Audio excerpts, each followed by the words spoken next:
Alright mga kapatid, may bagong balita tayong nasagap no mula rito sa GMA Integrated. Ito magandang question. Sabi ni retired SC o Supreme Court Justice o Associate Justice Carpio, tila pag-reclaim daw ng China sa Sabina Shoal at Pag-asa K ay dapat na daw ereklamo no sa arbitration sa UNCLOS mga tol. Sa tingin nyo ba dapat ereklamo? Palagay ko talaga dapat nating ereklamo 'di ba? Pero ang tanong, pag inireklamo ba natin, may magagawa ba? At magiging magiging epekto ba 'yan sa China, mga tol? Kasi nagbaba na nga ng hatol nung 2016, parang tila balewala naman sa China 'di ba? So eto, panoorin na lang natin 'to mula sa GMA Integrated News, mga tol. So wag na natin patagalin pa, panoorin na natin. Dapat na raw ireklamo ng Pilipinas ang pagsira umano ng China sa mga bahura na sakop ng Exclusive Economic Zone ng Pilipinas.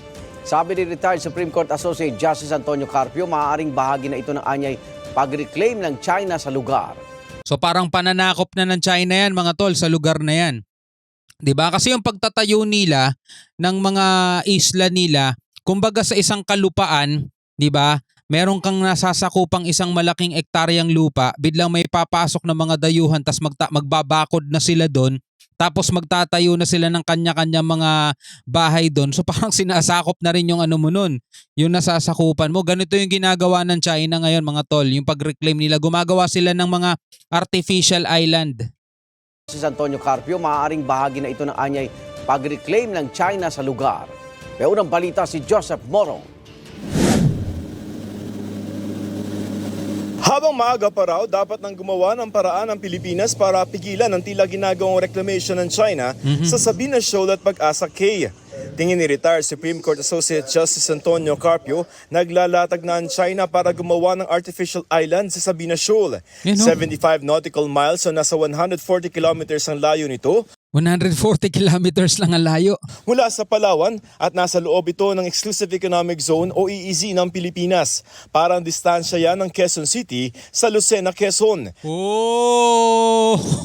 Quezon City to Lucena City, ganun sila kalapit, mga tol. Ganun sila kalapit. O, sa tingin mo ba napakalapit sa China niyan? Balikan natin. Eto Palawan. Eto Palawan, eto Sabina Shoal.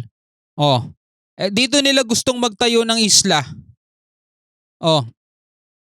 Hindi mo kailangan mag-aral ng sobrang taas na pinag-aralan. Hindi mo kailangan maging attorney para malaman mo, 'di ba, na ang ginagawa ng China ay walang basehan. Labag sa batas kung titignan mo Yung sinasabi nilang 9-dash line, 10-dash line nila, kalokohan, mga tol Eto Palawan tapos eto sakop nila. Ano pang dagat ang natira sa atin? Eto. Ano pang dagat natira sa atin? Gaano kalayo sa kanila yan?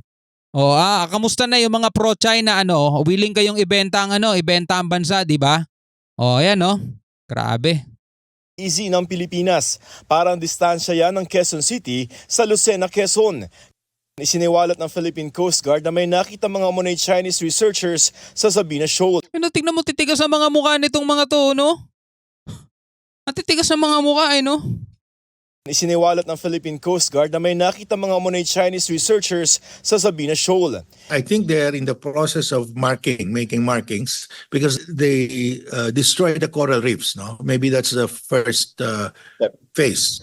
Dapat rin daw ireklamo sa Tribunal ng United Nations Convention on the Laws of the Sea o UNCLOS ang umunay pagsira ng China ng corals. Oo, dapat talaga kasi, mga tol, isipin mo exclusive economic zone.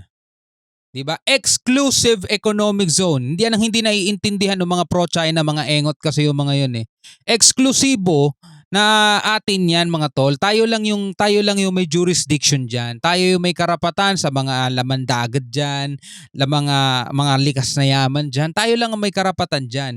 Pero tingnan mo ginagawa ng China, mga tol. Sinira nila yung mga corals, mga bahay ng isdayang mga 'yan Sinira nila tapos itinambak nila, mga tol.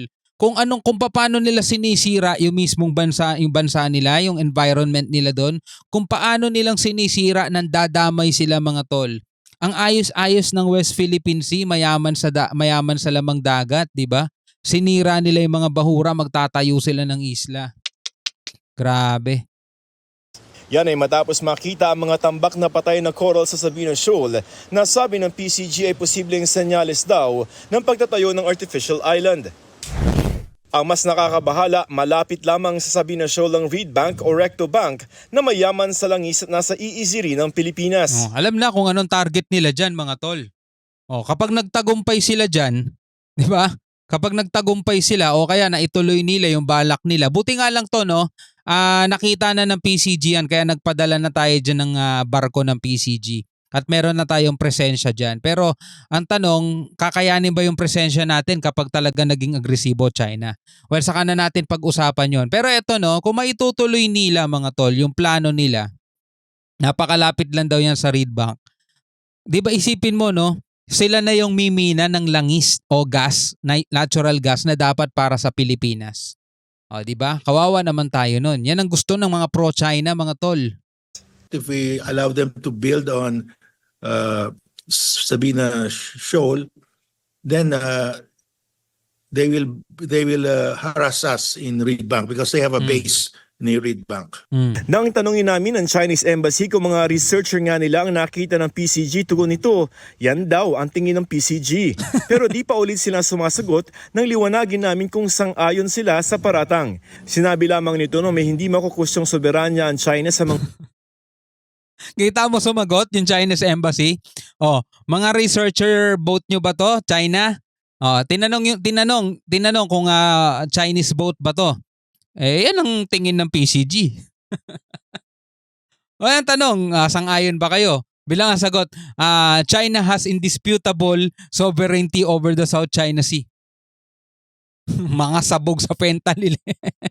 Mga sabog sa fentanyl tong mga to mga isla at katubigan sa South China Sea tulad ng Nansha Spratlys kung nasaan ang Sabina Shoal.